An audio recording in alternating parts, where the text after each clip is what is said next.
is the sponsor of this series of seminars. I'm so glad you're here. If you're returning, I'm glad you came back. If you're new to the series, welcome. I can't believe that we're more than halfway through our series already. It doesn't seem possible. Richard has been bringing us some good material. It's been personally helpful to me as I'm seeking to navigate this very challenging time, and I'm hoping and praying that it is for you too. Tonight we're looking at dealing with our fear. And so, Richard, I turn it all over to you. Well, thank you so much. Well, hello, everybody, and welcome. I know I cannot believe that we're already on number 5. It really seems to get moving and going quick. So I'm Richard Yawn. It's wonderful to see all of you here. Thanks so much for coming out, and hello to everyone on Instagram Live as well. I'm a therapist in Newtown, Pennsylvania, and we are well on our way on our seminar series. And today is about breaking free from fear. So really doing some deep-seated courage work and facing our fears, tolerating this ambiguity, and changing our mindset so that we're ready to take on these new challenges in our life. So just a quick disclaimer. So this has been designed for everyone in the community. You might hear terms like God, things of that nature. Some things are going to pertain directly to some people, others aren't. And so I say, really just absorb, reflect. What works for you might not work for somebody else. So this is all really general therapeutic advice. So we're really working on some generalities here. So enjoy the content that applies to you. And if there are some things that don't, just be patient and continue to enjoy the seminar. And any examples that I use may be real or fake. Typically names are changed, details are changed so that we keep anonymity. And then if you have any questions, this is designed to be interactive. Please feel free to shoot it in the chat. If you want it to be a little bit more anonymous, you can send it directly to the host, and then it won't be viewed by everybody. I won't be reading out anyone's names or anything like that. So feel free to shoot me any questions in regards to that. Otherwise, we're going to go and get started.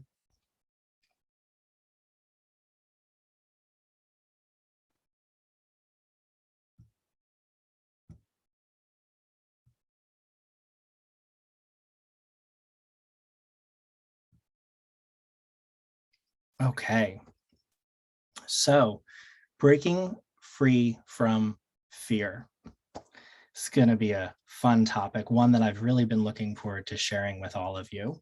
There's so much on this topic that it was hard to really even just narrow it down to a few different points. So here we go.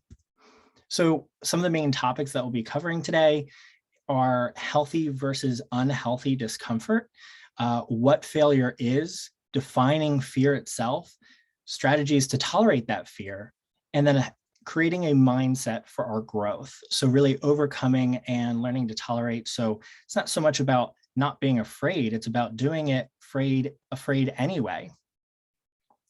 And one of the quotes that I really enjoy from Erwin McManus is, and he does some really great work. You'll be hearing him throughout our seminar. He has a fantastic book. It'll all be in the resources section at the end.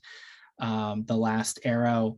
He really talks about a really wild time in his life where he really started to understand what it's like to live through fear and find that freedom on the other side. And he says the tragedy of life never fully lived is not simply the loss of that one life.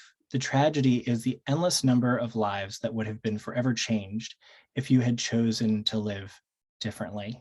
So the whole idea of this seminar is how to learn to overcome our fear, to live through our fear, even while we're afraid and unknowing what the end result might be, in order to live that new life, in order to pursue our dreams, that it doesn't matter our age, we're never too late.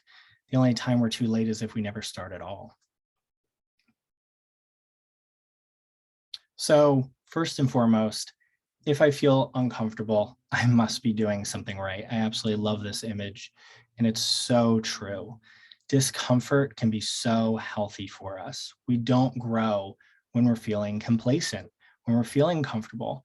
The last time I was sitting on the couch watching Netflix, I didn't just suddenly get struck by the urge to go for a run or go to the gym or pick up a book. I just wanted to stay there, grab some snacks, and play the next episode, even though it was already 2 a.m. So discomfort, being active, being in motion and refining ourselves helps us to continue on that path. So there's a really important distinction between a healthy discomfort and an unhealthy discomfort.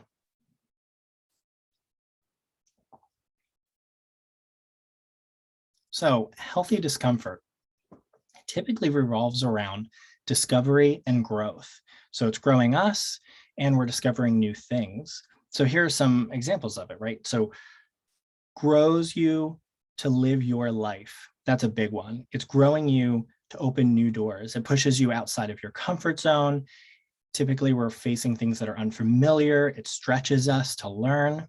It forces us to try new things and confront our fears. It requires courage and it feels like a risk. It teaches us to tolerate ambiguity, the unknown. It moves us forward, and you can see your growth from overcoming the fear.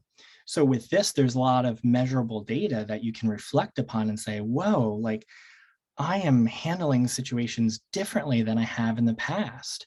I'm not as afraid to try new things, or maybe I've accelerated so much in a hobby or connecting with others or being more social, or the things that were holding me back before aren't holding me back nearly as much. And it's typically in really positive ways. So if we're feeling a lot of anxiety towards something in our life, we can see how that anxiety and fear changes as we confront it and tolerate it and do the thing anyway. So for unhealthy discomfort, so we want to be in healthy discomfort to grow. Unhealthy discomfort looks like cyclical and it's stagnation. So a lot of times it happens in a cycle, or we're feeling very stagnant. So it holds us back from living our life. That's a big one. If it's keeping me from doing new things, that's a really big one. It makes our world smaller. So it's continually cutting off things. So anxiety can often create situations where we're going to less and less social events, for example. In unhealthy discomfort, we can feel really unhealthy in a truly dangerous situation. We can feel really uncomfortable in a healthy situation, something that pushes us forward, like public speaking, for example. That's not dangerous, it's just really scary. So we have to really look at the data around us that says, is this dangerous? Walking down a dark alley in a bad part of Philly alone in the middle of the night, that could potentially be dangerous. However, it doesn't mean it has to be. So we really want to take a look at what's going on around us. Typically, an unhealthy discomfort is about something that's damaging to us. Perhaps they're toxic patterns within a relationship. It's a toxic pattern within ourselves of things that we're doing that are harming us over time, like giving in to our anxiety and avoidance. Oftentimes, something that's unhealthy feels really comfortable or familiar. And I put the in parentheses because sometimes we're actually feeling rather uncomfortable in our unhealthy discomfort. It's just more comfortable than the discomfort from doing something that would be good for us. So sometimes it is comfortable, sometimes it is uncomfortable, but oftentimes it's really familiar. And it also brings repetitive negative emotions to us. So feelings of sadness and isolation. It promotes that and continues that pattern. I might be afraid to go and hang out with friends, or maybe I'm getting a lot of anxiety about hanging out with friends. And I use this example a lot because we're kind of relearning how to people again since COVID and in quarantine. Even the most extroverted of us kind of have to remember like how to confront people and have conversations and ask questions and do all of those things. So if my anxiety continues to keep me isolated, that's an unhealthy cycle. Often our unhealthy discomfort also keeps us frozen or paralyzed. So it's not helping us to move forward. Instead, it's causing us to step backwards or stay put. And sometimes an unhealthy discomfort is something when we're feeling a relationship of potentially abuse, that there's abuse going on as well. So that is the difference between healthy discomfort and unhealthy discomfort. So feel free to put some questions in the chat as we go. If you have any questions about what might be healthy and what might be unhealthy, I can definitely answer it as we go. Hopefully that was nice and clear for you guys. So the next question is, what is failure? So I prompted a bunch of you with a question that while we were warming up of what stops you from taking risks or chasing your dreams? So what type of failure might that be? So feel free to enter that in the chat.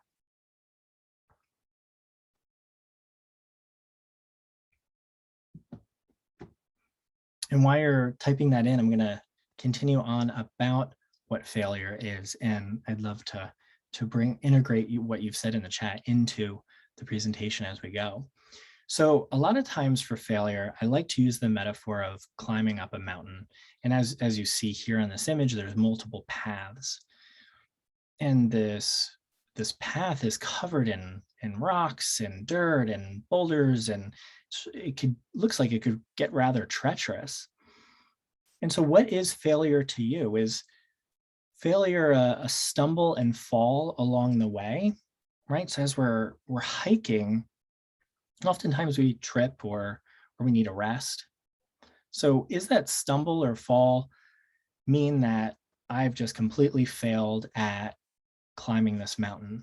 So what's next if I've failed? Do I go back down to the start of the mountain and say, all right, well, let me start over again because I have to do this perfectly in order to get to the top and have that sense of accomplishment? Maybe I say to myself, well, I've stumbled and fell. I'm just not good at climbing mountains. I suck. I need to just go home, and apparently climbing mountains and hiking, it just isn't for me. Or maybe I sit there and I go, oh, whoops, I tripped.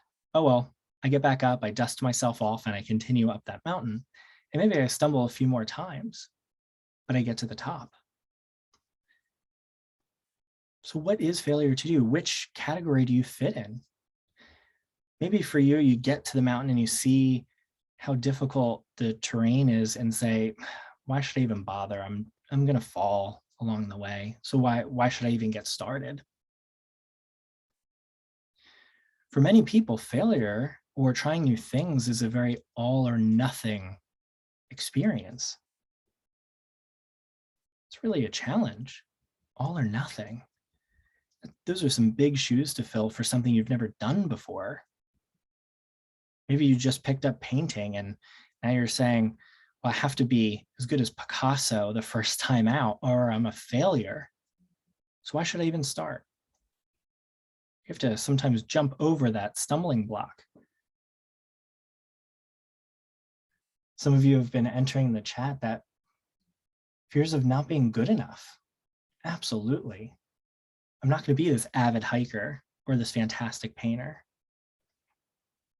Not achieving the goal that I set for myself. Yeah, maybe I'm not going to be as good, so I can't even get to the accomplishment or meet my own expectations.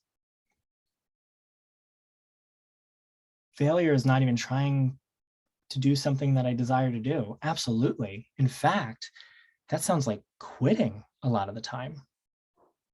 A lot of these examples for failure are actually quitting. Fear of proving the inner critic right. That's a great one. The saboteur in our mind. Another person says, not being who I think others see me as. Wow. So yeah, answering to outer validation of what people think of me or view me as. Making a mistake that negatively affects others. Absolutely. That I'm not going to be good enough and I'm going to impact other people poorly.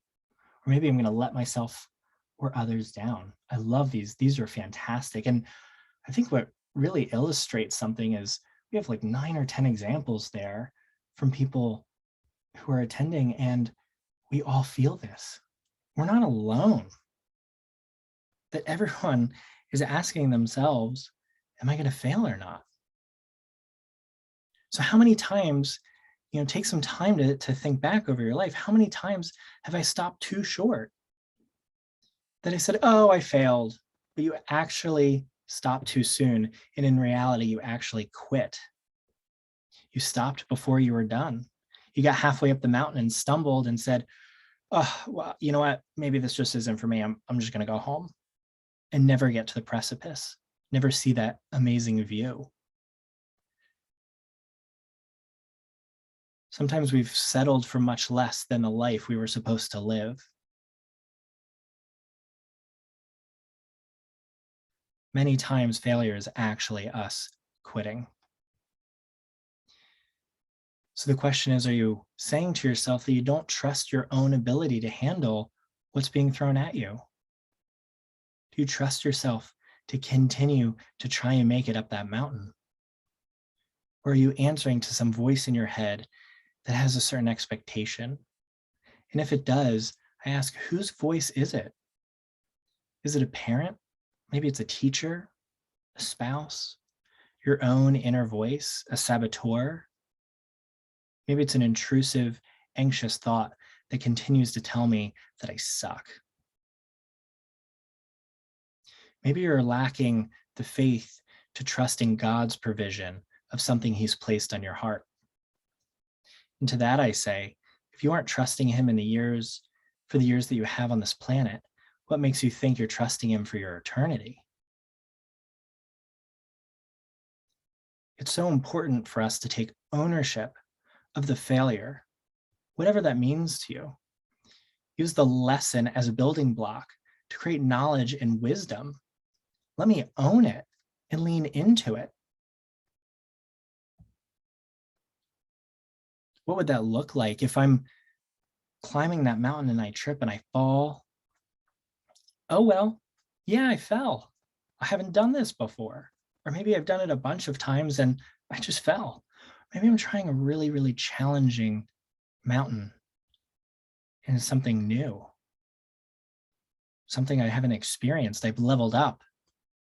So it's teaching me wisdom. If I just get back up and I keep going, I'm starting from a place of experience and wisdom. It's important to identify our inner monologue. How many times am I saying I'm the failure rather than I just messed up? How many times am I saying I'm just chaotic, I'm a mess, rather than life can be messy sometimes, or man, this feels like a lot of chaos. It's important to remember that I am not a failure, even if I have failed. And in fact, embracing and owning failure helps us build resiliency. It helps us to take greater risks and try new things. So we must practice that mindset, correct those automatic thoughts within our mind, and force ourselves to take new risks, and that we will fail, having the mindset that I am going to go out and fail today. I'm not going to go out and do it perfectly the first time. Like when painting, Bob Ross likes to say, we don't make mistakes, just happy little accidents. We must take risks, even if they're small steps at first, to teach ourselves that we will survive and that it's not just the end. Sometimes we operate as if I trip and I fall and I'm just going to be dead. It's over. My life will be over. And in reality, it's not. Sometimes we do fall harder than other times. It's just about trusting that I can pick myself back up and keep going. So when we displace the responsibility rather than owning it, we start to blame everyone or everything else for our choice to not take risks or try new things. As in blaming others for my failure. Studies have even shown that people taking fewer risks are less resilient. That if you're never allowed to fail, if you never allow yourself the opportunity to fail, that you're not taking even those small risks to fail, you'll live a life in such a way that you won't violate that view of yourself. So you won't even take the risks because you don't want to view yourself as a failure, making your world smaller. It starts to create this victim mentality that I'm a product of my environment or my circumstances, versus a victor mentality that accepts all that they've been through and takes risks anyway, knowing that things won't always go my way. It's accepting that life won't always work out for me, and that's okay. I'll survive because moving forward is better than stagnation. And while it might be true that the world is tough and my environment is tough and my background was challenging, it doesn't mean that I can't move forward. It's all about distress tolerance, tolerating my fear, my anxiety, and the ambiguity, and then doing it scared anyway. This has a commonality in the treatment for PTSD or really bad anxiety. It shares the commonality of facing the fear, tolerating the discomfort, and doing it anyway, facing those fears, those memories, or those fears, so that you may be able to live a fuller life. So I ask you what's holding you back, and that failure is an illusion.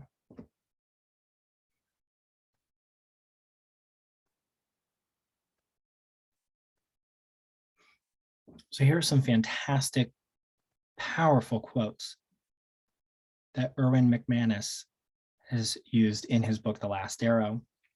And I wanted those to sink in a bit over this seminar, that these are concepts that we want to pay attention to and instill within our hearts as we go through facing our fears.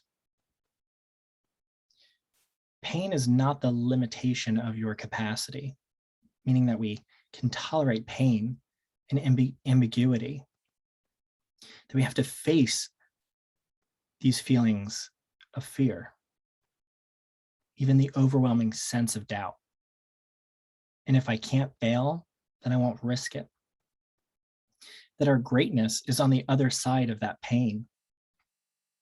And if you don't deal with this paralyzing power of fear in your life, you will never live the life you were created to live. And your future and freedom are on the other side of that fear. See, having faith that I can handle this doesn't make life easier. Faith makes us stronger as we face these different things. A lot of times, pushing through the fear and our own self-doubts, our fear of failure, or self-limitation, it's really hard.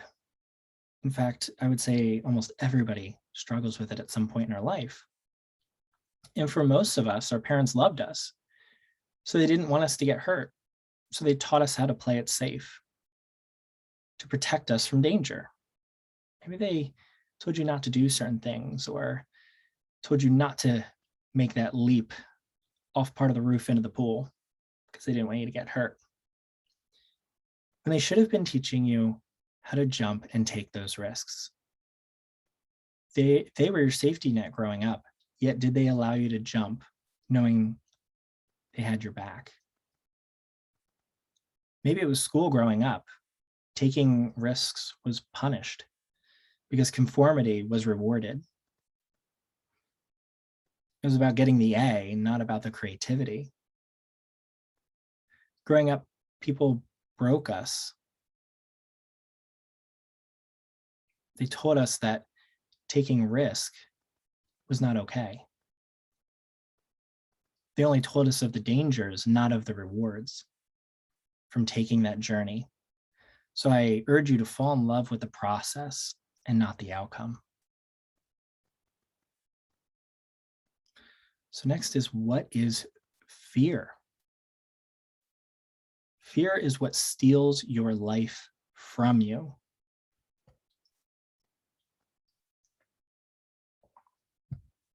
I love this image. It's this knight facing this dragon. And so often I think of bravery and courage. I think of the imagery of facing our dragons to get to the treasure on the other side. This dragon is our fear, and our treasure is the life we were meant to live.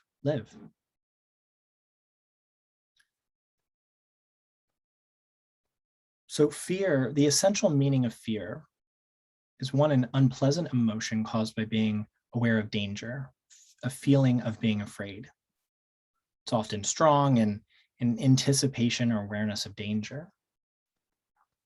And so often we associate our fear and anxiety on ambiguity because it's the unknown, so that it must be dangerous. Or that if we don't do everything perfectly or right, or meet our expectation, that's going to incite a negative situation for us that must be awful. Sometimes we associate the fear with danger and get really, really upset by it. That our body has a response, a physical response. So what does it mean to be brave? Feeling or showing no fear, not afraid. Having or showing a mental or moral strength to face danger, fear, or difficulty.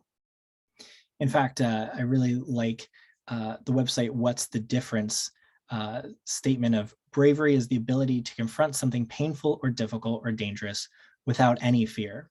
It's a quality, not just a state of mind. It doesn't need a cause to awaken it. Someone is brave, full stop. To a person that has it, it's effortless. So without a second thought is jumping from the highest diving board without any hesitation. That's brave. So they conquer fear, they're not feeling it as they go. Whereas with courage is the ability to confront something painful or difficult or dangerous despite any emotion that they're having. It's not necessarily a quality or a characteristic, but it's a choice. It's the choice to feel fear or pain, danger even, and do it anyway. Unlike bravery, courage is driven by a cause. The courageous person believes that the cause is worth standing up for and fighting for, despite all the clear reasons not to. It takes great effort because what's on the other side merits it. So these differences can even be traced back to the creation of these words. Bravery meaning bold, wild, even savage, where French for courage is the heart. It breaks down to the heart. So courage for our heart, our deepest desires. So we can be so courageous that we eventually become bold into bravery. We've been living with the fear so long, yet doing it anyway, that eventually we don't even feel the fear. That's the building of that muscle of tolerance. It's kind of like, how many dragons will it slay before I've seen enough dragons that it's not as scary anymore? The first 10 dragons are probably going to be pretty terrifying. But then that 11th dragon, I've seen the show before, but the 100th dragon, I'm feeling pretty comfortable fighting dragons. I've survived 99 of them. Now I'm on 100. It's the same thing with our desires and our dreams, and it's about taking steps towards those dreams.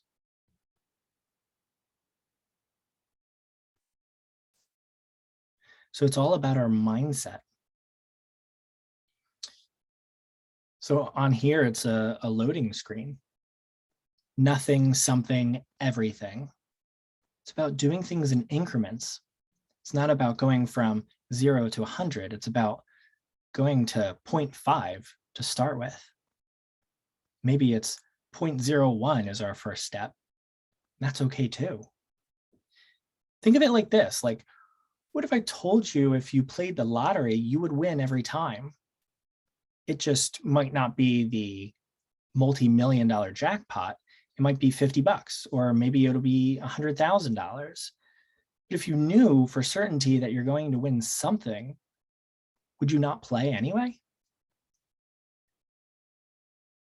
Living out our dreams is very similar. You may not win the ultimate pot, of multi-million-dollar winnings, but every step closer that you take with closer to your dream starts a new way of life. Even if I get a quarter of the way there, my life is going to look drastically different. So am I focusing on my inward or outward contentment? Where am I receiving that validation from? If I'm looking to become an author, write that book, because maybe I'm concerned about what I think about myself or my ability. Maybe I'm thinking about what everybody else is going to think. If I'm only concerned with what I think, then let's get moving, because I should be writing that book for me, not just for my audience. So in this incremental mindset, someone who is unpublished versus someone who is published and unpopular are two massively different worlds to be lived in. One is nothing, and the other is something tangible. Maybe the everything part is being a famous author. But if we start out and say, well, I have to be a famous author, I have to be that 100, well, that would be really discouraging to even start.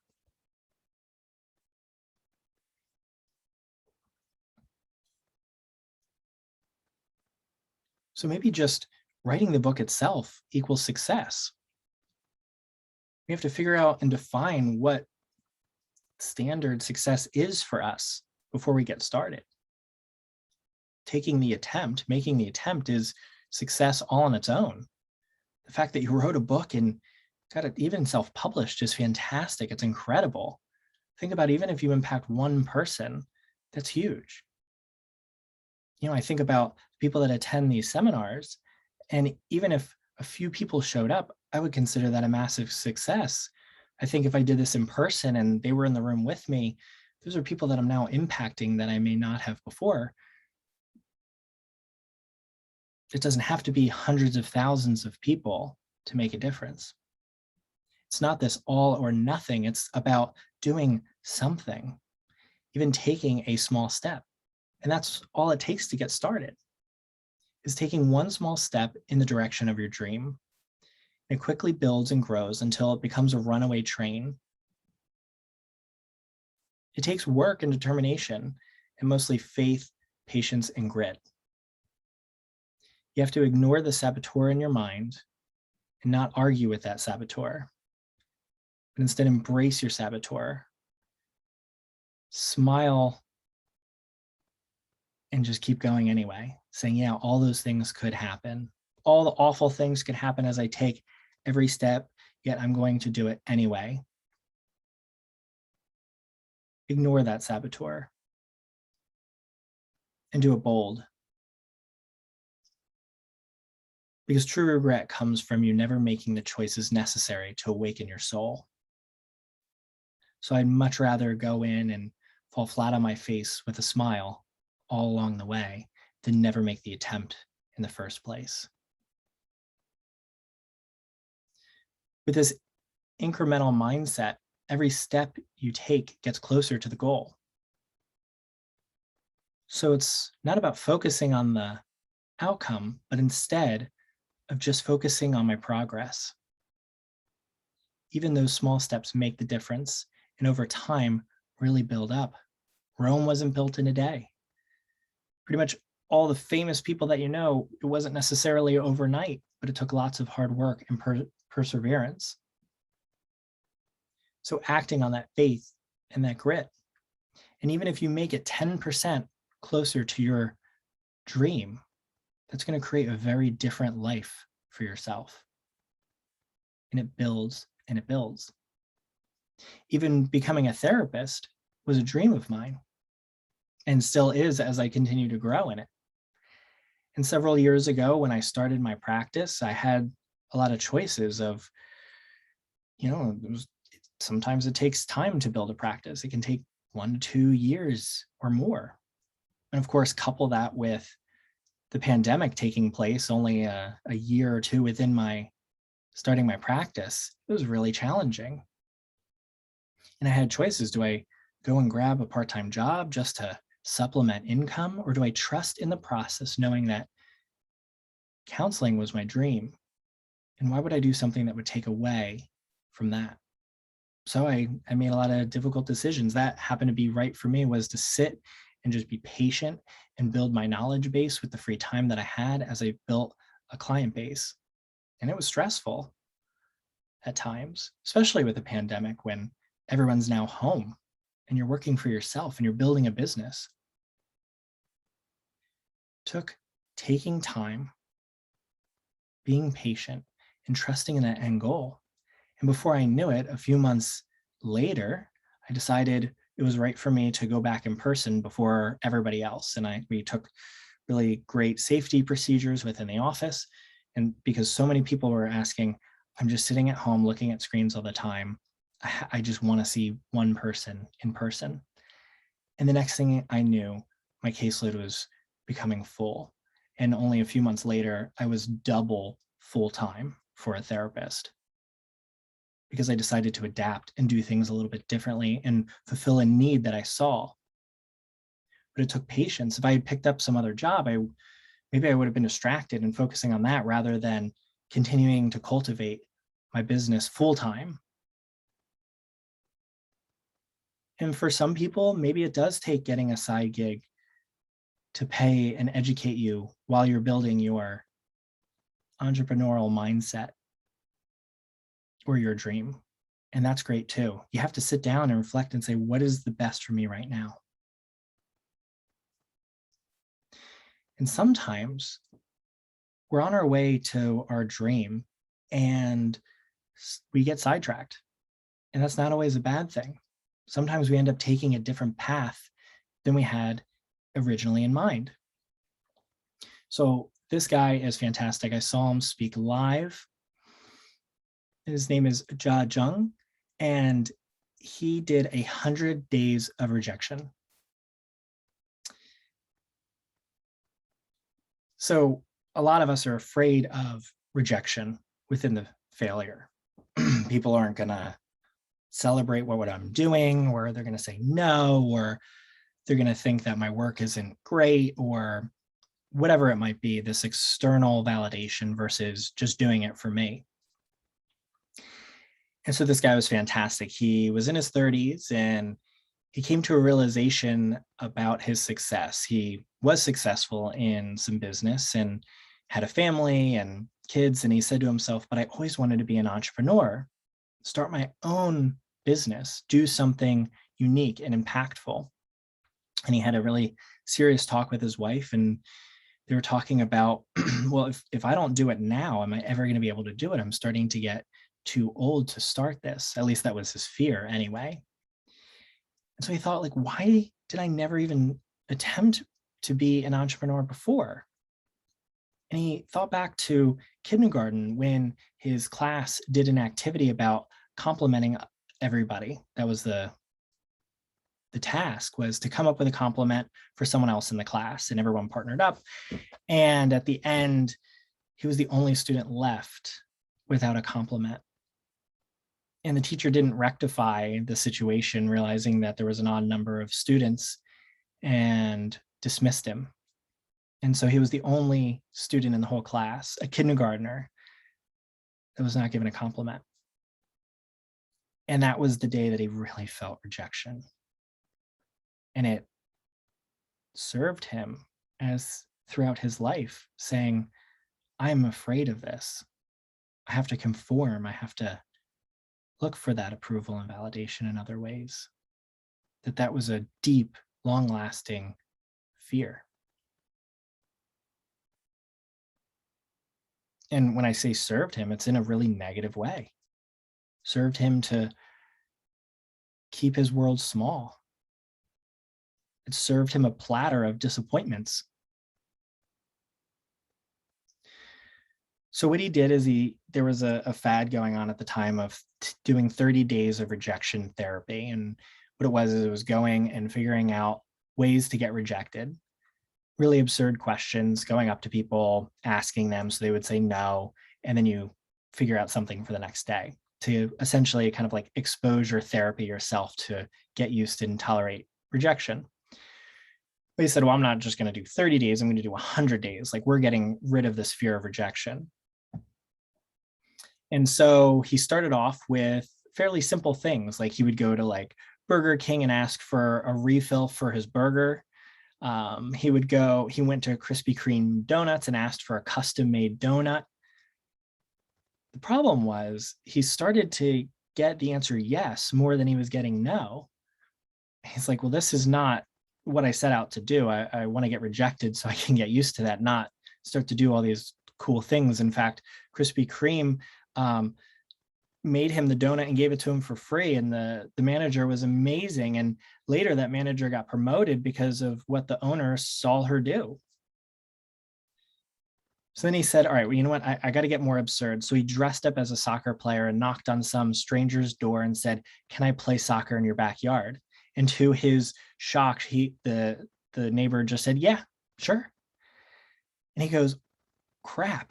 Now I have to pretend to play soccer in some random person's backyard. And so he did. And then after he was finished, he went up to them and said, why did you say yes? And the guy goes, well, because you were dressed for it, I figured there was no harm in it, so you might as well. So he said, all right, well, I need to get like even more absurd. So he went up to a police officer and said, I want to drive your squad car. And the cop goes, yeah, all right. And he goes, whoa, I don't want to just sit in it. I want to drive it. I want to hit the lights. I want to hit the siren. I want to drive it. And the cop said, yeah, let's do it.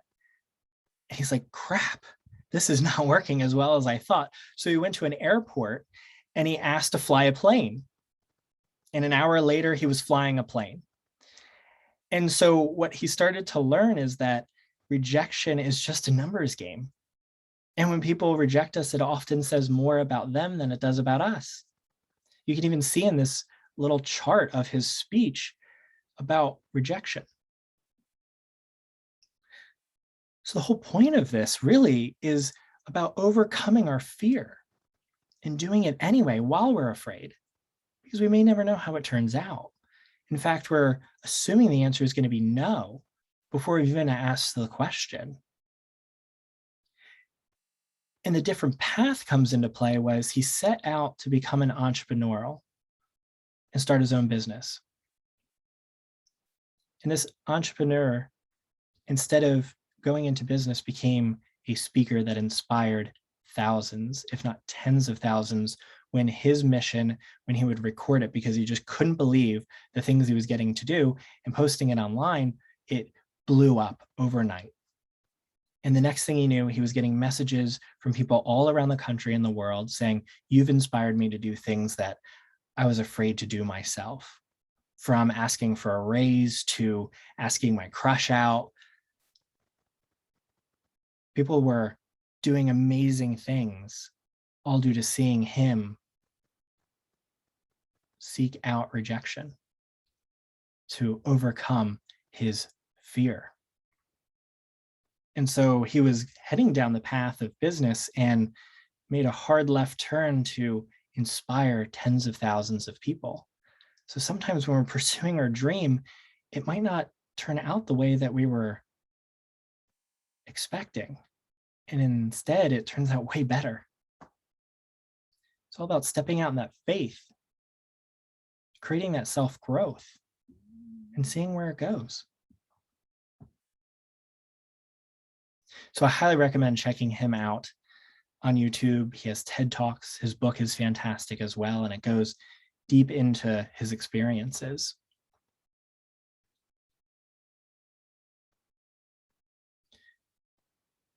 This brings us to a quote by Jim Carrey. He was interviewed and about, what failing is to him. And he goes, so many of us choose our path out of fear disguised as practicality. My father could have been a great comedian, but he didn't believe that was possible for him. So he made a conservative choice, and instead he got a job as an accountant because he figured, well, a comedian wouldn't be steady income. It would be challenging to provide for my family. And so Jim goes on to say, when I was 12 years old, He was let go from that safe job.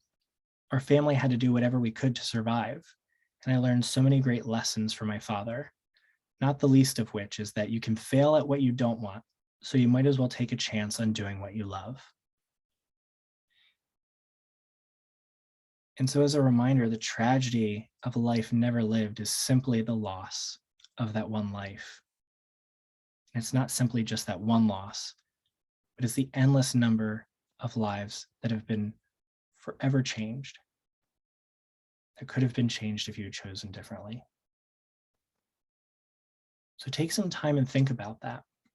That if I'm giving up on my dream because I'm afraid, and I'm not willing to do it anyway, how many other lives could I be impacting or lack thereof because of it? So my question to you for tonight is, what's one small step that I can take that'll start to move me toward my dream? It doesn't have to be big. It doesn't have to be small, but something that can move you forward, and maybe take a few minutes each day to do something that moves you a little bit closer. Maybe even plan it out and start living in that life that you once dreamed of. It might not be the end goal that we looked for, but even a section of that dream would be amazing to live in moving forward. And it's so possible. And here are some of the resources that I highly recommend. We have the Rejection Proof, TED Talks, things like that. David Goggins, he has some great stuff about just doing it anyway through the pain. He was a Navy SEAL. We have Daring Greatly by Brene Brown. Fantastic. It's about vulnerability and bravery and courage. And The Last Arrow. Again, a fantastic resource. So you can screenshot that to take a look at later. And we have 2 more seminars coming up. Navigating our life's changes and transitions, and then eventually the following week, what true self-care looks like. And just as a reminder, we will be skipping Halloween so that you guys can go out and spend time with your family, have some parties, do some fun things, and we'll revisit us on November 7th, Sunday at 7 p.m. And what we'll be working on is how to navigate our life changes, our transitions, and how to deal with that, right? Like all of these ambiguous things that we're experiencing: job loss, career changes, relationship changes, starting college, even death. So I'm really looking forward to this one, and it'll be on November 7th. And then finally, here you can scan this with your camera on your phone to take a look at other social media and updates. And you can follow for more information as well. And eventually even some recordings of these events. And I'd love to take any of your questions that you might have. I'll be on for the next few minutes. If some of you leave us, I want to say thank you so much for joining. It's been a pleasure having you, and we'll hopefully see you on November 7th for the last 2 seminars. Otherwise, I'll be on for the next few minutes for any questions that you guys might have.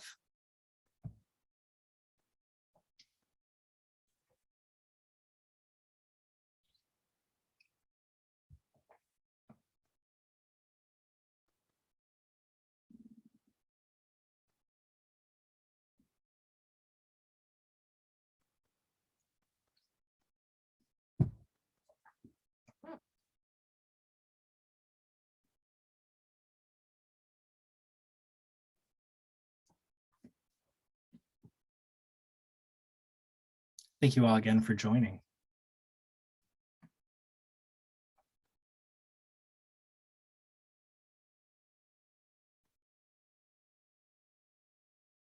Yeah, I can put those resources back up.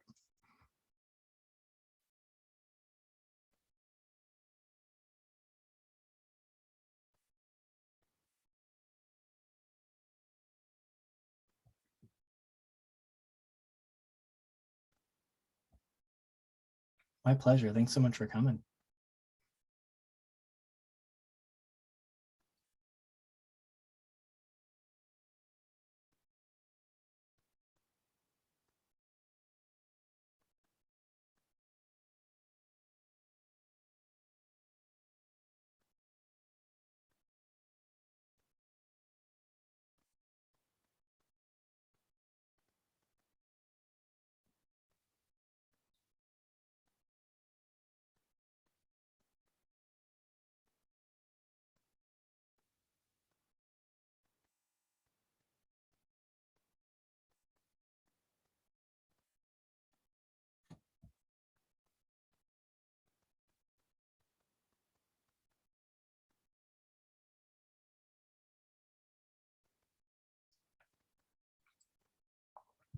Brene Brown also has a special on Netflix that I highly recommend as well as TED Talks.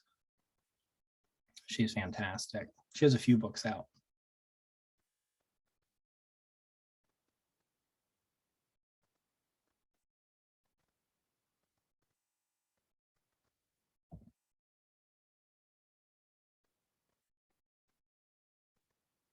All right, guys. Well, I think we're going to wrap up. It was wonderful seeing all of you.